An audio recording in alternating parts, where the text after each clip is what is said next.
안녕하세요. 글로벌 리스크 책의 조이준입니다. 오늘은 한 가지 기사만 가지고 저희가 소개시켜 드리겠습니다. 저는 정말 개인적으로 재밌게 읽었는데요. 트럼프 대통령이 철강과 알루미늄에 25%의 추가 관세를 매기면서요 했던 그 기자들과의 간담회입니다. 저는 왜 이걸 재밌게 읽었냐면요. 사실 재밌다는 표현보다는 우리가 꼭 알아야 된다고 생각해서 잘 읽었다는 말입니다. 왜냐하면 이 발언 안에 트럼프 대통령의 트럼피즘이 무엇인가를 적나라하게 보여주고 있거든요. 저는 관심이 있는 분이라면 네이버나 구글에서 생크션 랩을 치시면 됩니다. 생크션 랩 홈페이지에 들어오셔서 이거는 구독만 하시면 읽을 수 있거든요.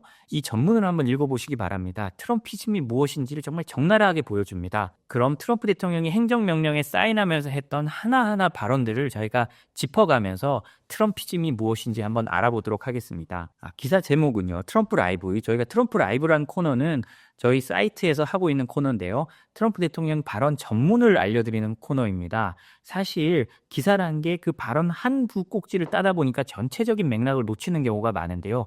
트럼프 대통령의 경우에는 특별히 전체적인 맥락을 볼 필요가 있습니다. 한 단어 한 단어가 너무 자극적이기 때문에 그 자극적인 것만 보면 전체 큰 그림을 놓칠 수 있는 거거든요. 첫 번째 발언부터 보면요. 트럼프 대통령의 이번 집권 모토가 뭐였습니까? 도둑 맞은 선거를 되찾아온다는 겁니다. 지난 2020년 선거에서 본인이 졌지만 이건 진 게 아니다. 부정선거다. 사실상 도둑 맞은 거다. 코로나나 그리고 트럼프 대통령이 늘 말하는 그 딥스테이트, 선출받지 않은 권력들이 자신을 몰아낸 거다라고 생각하는 게 트럼프 대통령인데요. 문답의 처음부터 트럼프 대통령이 이런 걸 어떻게 생각하는지가 나옵니다. 특별검사실과 정부윤리국의 임시수장에 관한 겁니다라고 그 옆에 이제 보좌관이 서류를 들고 말하니까요. 트럼프 대통령은 모두들 그 후보는 가짜 탄핵 청문회를 주도했던 것 같아요. 기억하세요. 저는 급진 좌파 민주당이 만든 가짜 혐의에서 아주 확실하게 승리했습니다. 라고 했습니다. 트럼프 대통령이 지난 1기 때 2번 탄핵을 당했거든요. 그때마다 트럼프 대통령이 이거는 가짜 혐의다. 예를 들자면 제임스 코미 FBI 국장을 해임하고 우크라이나 스캔들, 그러니까 조 바이든 당시 부통령의 아들 헌터 바이든에 대해서 수사해달라고 하면서 그 당시 젤렌스키 대통령에게 원조 관련된 걸 가지고 딜을 했던 이런 걸 가지고 2번 탄핵을 당하거든요. 이런 것과 같습니다. 그런 거에 대해서 다 딥스테이트가 자신을 죽이려 한다, 민주당이 자신을 죽이려 한다는 프레임으로 갔거든요. 이제 거기에 대해서 되자마자 반격을 하는 겁니다. 그럼 모든 탄핵 청문회가 가짜였다는 거거든요. 그 다음은요, 사실 저는 그 철강 25% 관세보다 이걸 좀 더 충격적으로 봤습니다.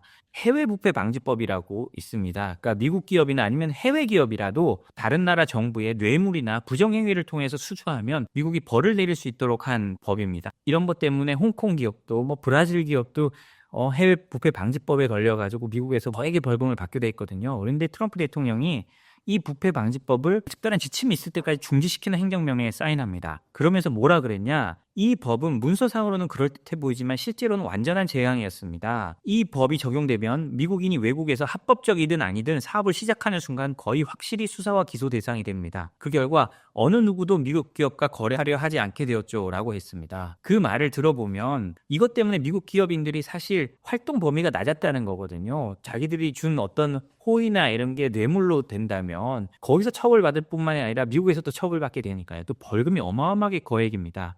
예를 들어 최근에 맥킨지 컨설팅 회사죠. 맥킨지는 남아공에서의 부패 사건에 연루돼가지고 1750억인가는 어마어마한 벌금을 맞았습니다. 근데 트럼프 대통령은 그런 위선은 집어치워라는 거거든요. 우리가 그런 데서 정당하게 리베이트 같은 거 줄 돈 주고 우리도 사업을 따내야 된다 이런 거거든요. 해외 부패 방지법은 어쩌면 위선일 수도 있습니다만 미국의 도덕성을 높이는 아주 중요한 법으로 지금까지 일궈져 왔고요. 이 해외 부패 방지법을 강조하라고 해외 기업들에게 어마어마하게 미국 정부가 압력을 넣어왔습니다. 이것 때문에 해외 부패 방지법에 대한 교육도 받아야 됐었고요. 특히 제3세계에서 영업하는 글로벌 기업들은 이 법을 굉장히 민감하게 생각했습니다. 그런데 트럼프 대통령이 그럴 필요 없다. 미국 기업도 가서 똑같이 해라 라고 한 거나 다름이 없습니다. 트럼프 대통령의 다음 발언을 보면요. 왜 이런 말을 하는지 그대로 나타나는데요. 외국 기업들은 이렇게 말합니다. 우리는 중국과 거래할 수 있다. 그들은 원하는 대로 할 수 있다. 러시아와도 거래할 수 있고 누구와도 정상적인 비즈니스를 할 수 있다. 하지만 미국과 거래하면 FBI가 끼어든다 라고 말했다고 하는데요. 이 말은 이 이면에는 서로 주고받는 게 있어야 되는데 미국 기업과는 그렇게 할 수 없다. 그리고 미국 기업과 그렇게 했다라는 FBI가 끼어들어 우리는 수사를 받는다. 이 말입니다. 그러면서 트럼프 대통령이 철천지 원수죠. FBI는. 왜냐하면 트럼프 대통령의 이 러시아 스캔들 이런 거에 대해서 FBI가 아주 강하게 수사를 해서 트럼프 대통령을 탄핵 직전까지 몰고 간 적이 있잖아요. 그래서 트럼프 대통령은 FBI에 이런 불만을 표시합니다. 뉴욕과 로스앤젤레스에 있는 살인 사건 같은 건 제대로 수사도 하지 않으면서 FBI가 해외에 가서는 단순히 사업하려는 기업인들을 조사하는 데 집중합니다라고 말을 했습니다. 우리는 이 행정명령에 서명할 것입니다. 이것을 서명하는 데는 용기가 필요합니다. 언론은 무조건 부정적으로 보도만 할 것이기 때문이죠 라고 말했습니다. 사실 언론인의 입장에서는 이렇게 해외부의 방지법 같은 걸 중지시키는 거를 긍정적으로 써주기는 어렵습니다. 왜냐하면 이렇게 되면 미국 기업들도 뇌물이나 이런 걸 해가면서 그 사업을 따오려고 할 게 당연하기 때문입니다. 똑같이 뇌물을 받을 수 있다면 사실은 뭐 다른 제3세계 입장에서는 좀 더 자신의 안전 보장을 해줄 수 있는 뭐 미국이나 이런 데 받기를 원하지 않겠어요? 물론 저랑은 안 받습니다. 왜냐하면 이거는 정권이 바뀌면 다시 부활될 게 뻔하니까요. 그렇지만 어찌됐든 트럼프 대통령은 이런 식으로 미국 기업들한테 더 문을 열어주겠다는 겁니다. 그게 부패라도 상관이 없다는 겁니다. 가서 돈을 벌어 와라. 돈 버는 게 좋은 거다라는 게 트럼프 대통령의 생각인 것 같아요. 그런 다음에 종이빨대 사용과 관련된 행정명령에 서명합니다. 종이빨대 쓰지 말라는 거거든요. 그런데요, 트럼프 대통령의 다음 발언이 또 재밌습니다. 최고 인기 검색어 1위였습니다. 믿을 수 있나요? 종이빨대 관련 방송이 무려 3일 동안이나 트렌드 1위를 차지했다고 하더군요 라고 했습니다. 그러니까 이 트럼프 대통령은 자신의 정책의 정당성을 검색어 1위에서 찾고 있는 겁니다. 인기 있는 정책을 내가 하고 있으니 나를 도와달라라는 거죠. 그러면서 트럼프 대통령은 다시 플라스틱 빨대로 돌아가야 합니다 하면서 마지막에 상어들이 바다에서 먹이를 찾아다니는 동안 플라스틱이 큰 영향을 미칠 거라고는 생각하지 않습니다 라고 말합니다. 플라스틱 빨대를 쓰지 말아야 된다는 이유를 할 때 환경단체들이 거북이들, 상어들 이런 사례를 많이 들었거든요. 거기에 목이 찔린 사례, 목이 감긴 사례. 근데 트럼프 대통령은 그거를 비꼬면서 이렇게 말을 하는 겁니다. 그런 다음에요, 트럼프 대통령은요 오늘 로드 블라고 예비치라는 전 일리노이 주지사를 사면했는데요. 로드 블라고 예비치 전 주지사는요, 부패 혐의로 18년형을 받았다고 합니다. 상원 의원 자리가 비니까 이거를 거래를 하려고 했다고 해요. 그것 때문에 이렇게 유죄 판결을 받고 이렇게 높은 형량을 받았는데요. 그런데 트럼프 대통령은 이거는 정치 탄압이었다 하면서 오늘 사면을 해버리는 겁니다. 그러면서 하는 말이 굉장히 재밌는데요. 기자가 그를 세르비아 대사로 임명할 계획이 있으신가요? 라고 물으니까요, 트럼프 대통령이 그는 지금 이 방에 있는 누구보다도 깨끗합니다. 사면을 받았으니 이제 이 방에 있는 누구보다도 깨끗합니다 라고 말을 합니다. 좋아요 라고 하는데요, 트럼프 대통령이 사면을 받았으니 이제 이 방에 있는 누구보다도 깨끗한 사람이 됐다고 하는 겁니다. 사실 우리가 아무리 정치 지도자지만 이렇게 말하는 걸 참 우리 한국적 정서에는 받아들이기 어렵거든요. 우리는 사면을 받으면 보통 감사하다. 그리고 다음 분은 이런 죄를 짓지 않겠다거나 뭐 혹은 정치적 문제가 있다고 하면 정치적인 문제가 이런 해석 받았지만 감사하다. 이 정도로 마칩니다. 근데 트럼프 대통령은 자기가 사면해줬다고 이 방에 있는 누구보다도 깨끗한 사람이라고 말을 하는 거예요. 그러면서 블레그 비치의 이름을 들어보면 세르비아계인 것 같은데요. 그 사람은 아예 세르비아 대사로까지 임명하는 방안을 검토하고 있는 겁니다. 그러면서 철강과 알루미늄에 대해 25% 관세를 부과하는데요. 트럼프 대통령이 하는 말은 우리는 지금까지 적과 동맹 모두에게 공격받고 있었다라는 겁니다. 그러니까 철강 밀어내기 수출로 자기네 철강 노동자나 알루미늄 노동자들이 힘들어하고 기업들이 힘들었다는 거지요. 그러면서 모든 철강과 알루미늄 제품에 대해 예외 없이 25% 관세를 부과한다고 했습니다. 이건 뭐 오늘 기사가 많이 났을 테니까요. 한국 포함됩니다. 한국은 무관세 쿼터가 있었는데 그걸 이제 없애버리겠다고 하는 거거든요. 한국 철강이 미국 진출하는데 상당한 어려움이 생긴 건 사실입니다. 근데 트럼프 대통령이 처음에는요, 여기 어떤 예외도 없다고 말을 했거든요.